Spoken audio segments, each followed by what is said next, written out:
दोस्तों बहुत बहुत स्वागत है आप सभी का एक बार फिर से। दोस्तों आज फिर देश भर से कई सारी बड़ी और अहम खबरें निकल कर आ रही है। दोस्तों एक एक करके इन खबरों की जानकारी हम आपको बताने वाले हैं। दोस्तों उससे पहले आप सभी को बता दें, अगर अभी तक आपने इस चैनल को सब्सक्राइब नहीं किया है, चैनल को सब्सक्राइब करें, साथ ही बेल आइकन को जरूर से दबाएं। तो चलिए दोस्तों पहले अपडेट की बात करते हैं।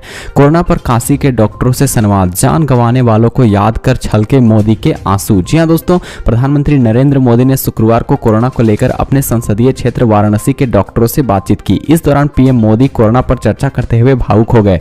डॉक्टरों से बातचीत में पीएम मोदी ने कहा कि इस वायरस ने हमारे कई अपनों को हमसे छीना है। मैं उन सभी लोगों को अपनी श्रद्धांजलि देता हूं, उनके परिजनों के प्रति सांत्वना व्यक्त करता हूं। इस दौरान बोलते हुए उनकी आवाज कपकपा रही थी और उनके आंखों में आंसू थे। तो चलिए दोस्तों अगले अपडेट की बात करते हैं। देश में घटे कोरोना के 24 घंटों में 2,59,000 नए मामले, 4,209 की मौत। जी हाँ दोस्तों, कोरोना संक्रमण के नए मामलों में पिछले दिन की तुलना में गिरावट दर्ज की गई है और मौतों की संख्या में बढ़ोतरी हो गई है। स्वास्थ्य मंत्रालय की ओर से जारी ताजा आंकड़ों के अनुसार पिछले 24 घंटों में 2,59,551 नए कोरोना केस आए हैं और 4,209 संक्रमितों की जान चली गई है। वहीं 3,57,295 लोग कोरोना से ठीक भी हुए हैं, यानी कि 1,01,953 एक्टिव केस कम हुए हैं। तो चलिए दोस्तों अगले अपडेट की बात करते हैं। भारत में 7,000 से ज्यादा केस, कोरोना के साथ डरा रही ये बीमारी। जी हाँ दोस्तों, कोरोना वायरस की दूसरी लहर कमजोर पड़ने के साथ ही एक अन्य घातक बीमारी कोविड मरीजों के बीच फैल रही है। देश में अब तक ब्लैक फंगस के 7,000 से ज्यादा केस सामने आ चुके हैं। अब तक 200 से ज्यादा लोग इस बीमारी की वजह से जान गंवा चुके हैं। केंद्र सरकार ने बृहस्पतिवार को राज्यों और केंद्र शासित प्रदेशों से कहा है कि ब्लैक फंगस को एपिडेमिक डिजीज एक्ट के तहत नोटिफाई करने को कहा है। दोस्तों आपको बता दें, तमिलनाडु, ओडिशा, असम, पंजाब में म्यूकरमाइकोसिस यानी ब्लैक फंगस को महामारी रोग अधिनियम एपिडेमिक डिजीज एक्ट 1897 के तहत अधिसूचित किया है। दोस्तों आपको बता दें, राजस्थान पहले ही ब्लैक फंगस को महामारी के तहत अधिसूचित कर चुका है। दोस्तों आपको बता दें, अब तक इस बीमारी के कुल 7,250 मामले सामने आए हैं। इस बीमारी के सबसे ज्यादा केस और मौतें महाराष्ट्र में हुई हैं। इसके बाद गुजरात और मध्य प्रदेश का नंबर है। गुजरात में 1,163 मामले आए हैं और 63 लोगों की मौत हुई है। दोस्तों आपको बता दें, ब्लैक फंगस के संबंध में एम्स के डायरेक्टर रणदीप गुलेरिया का कहना है कि म्यूकरमाइकोसिस के जीवाणु मिट्टी, हवा और यहां तक कि भोजन में भी पाए जाते हैं, लेकिन वे कम प्रभावी होते हैं और अमूमन संक्रमण नहीं फैलाते। कोरोना महामारी के पहले इस संक्रमण के मामले काफी कम थे। कोरोना की वजह से इसके मामले बड़ी संख्या में सामने आ रहे हैं। तो चलिए दोस्तों अगले अपडेट की बात करते हैं। कोरोना संकट, सीरम ने कहा टीकों की संख्या देखे बिना बढ़ाया सरकार ने टीकाकरण अभियान का दायरा। जी हाँ दोस्तों, कोरोना वायरस महामारी की दूसरी लहर के दौरान कोरोना टीकों की घोर किल्लत ने कोविड में खाद जैसे हालात बना रखे हैं। दोस्तों आपको बता दें, लेकिन दुनिया की सबसे बड़ी टीका निर्माता कंपनियों में से एक सीरम इंस्टीट्यूट ऑफ इंडिया के कार्यकारी निदेशक सुरेश यादव ने इन हालात का ठेकरा सरकार के सिर ही फोड़ दिया है। दोस्तों आपको बता दें, पुणे स्थित कंपनी के कार्यकारी निदेशक ने शुक्रवार को कहा कि सरकार ने WHO के दिशा निर्देशों और अपने पास मौजूद टीकों के स्टॉक का आकलन किए बिना ही विभिन्न आयु वर्गों के लोगों का टीकाकरण शुरू कर दिया है। दोस्तों आपको बता दें, एक हेल्थ एडवोकेसी प्लेटफॉर्म की तरफ से आयोजित वर्चुअल सेमिनार में जाधव ने कहा कि देश को WHO के निर्देश का पालन करना चाहिए और उसके हिसाब से ही टीकाकरण की प्राथमिकता तय करनी चाहिए। दोस्तों आपको बता दें, उन्होंने कहा कि शुरुआत में 30 करोड़ लोगों को टीका दिया जाना था, जिसके लिए 60 करोड़ खुराक की आवश्यकता थी, लेकिन हमारे तय लक्ष्य तक पहुंचने से पहले ही सरकार ने 45 साल से ऊपर और 18 साल से अधिक उम्र के सभी लोगों के लिए टीकाकरण कार्यक्रम के दरवाजे खोल दिए।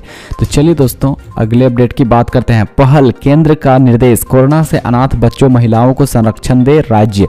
जी दोस्तों, केंद्र सरकार ने कोरोना महामारी से अनाथ हुए बच्चों के अपराध और मानव तस्करी के चपेट में आने के खतरों के प्रति आगाह किया है। साथ ही प्रभावित महिलाओं व बुजुर्गों को भी संरक्षण देने के लिए विशेष इंतजाम करने को कहा है। दोस्तों आपको बता दें, गृह मंत्रालय ने शुक्रवार को सभी राज्यों और केंद्र शासित प्रदेशों को निर्देश जारी करते हुए कहा कि इन खतरों के मद्देनजर मौजूदा नियमों और कानूनों की नए सिरे से समीक्षा करें, ताकि महिलाओं, बच्चों और बुजुर्गों को आपराधिक तत्वों से पूरी तरह से सुरक्षित किया जा सके। दोस्तों आपको बता दें, मंत्रालय ने राय दिया है कि इस महामारी में बड़ी संख्या में बच्चों के सिर से माता पिता का साया उठ गया होगा, लिहाजा उनके लिए खास तौर पर पुख्ता इंतजाम किए जाने की जरूरत है।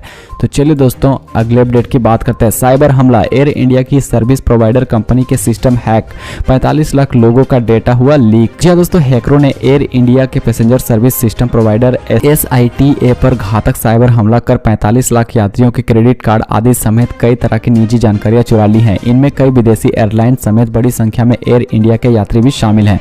एयर इंडिया ने शुक्रवार को बताया कि लीक होने वाले डाटा में यात्रियों के नाम, जन्म तिथि, फोन या मोबाइल नंबर, पासपोर्ट की जानकारी, टिकट की जानकारी और क्रेडिट कार्ड से जुड़ी जानकारियां शामिल हैं। तो चलिए दोस्तों अगले अपडेट की बात करते हैं। क्यों नहीं बढ़ाया जा रहा है कोवैक्सीन के 2 डोज के बीच का टाइम गैप, सरकार ने बताया। जी हाँ दोस्तों, देश में कोरोना वैक्सीनेशन कार्यक्रम के बीच सीरम इंस्टीट्यूट की वैक्सीन के 2 डोज के बीच समय अंतराल कई बार बदल गया है। अब इस वैक्सीन के 2 डोज के बीच का अंतर 12 से 16 हफ्ते तक कर दिया गया है, लेकिन इस दौरान भारत बायोटेक और ICMR द्वारा बनाई गई कोवैक्सीन के टाइम गैप को नहीं बदला गया है। दोस्तों आपको बता दें, ये भारत की स्वदेशी वैक्सीन है। अब ICMR chief doctor Balram Bhargava ने कोवैक्सीन के डोज के बीच टाइम गैप ना बढ़ाने पर जवाब दिया है। दोस्तों आप सभी को बता दें कि बलराम भार्गव ने हाल ही में कहा था कि किसी भी वैक्सीन के टाइम गैप को बढ़ाने का फैसला पहले डोज के प्रभाव के आधार पर लिया जाता है।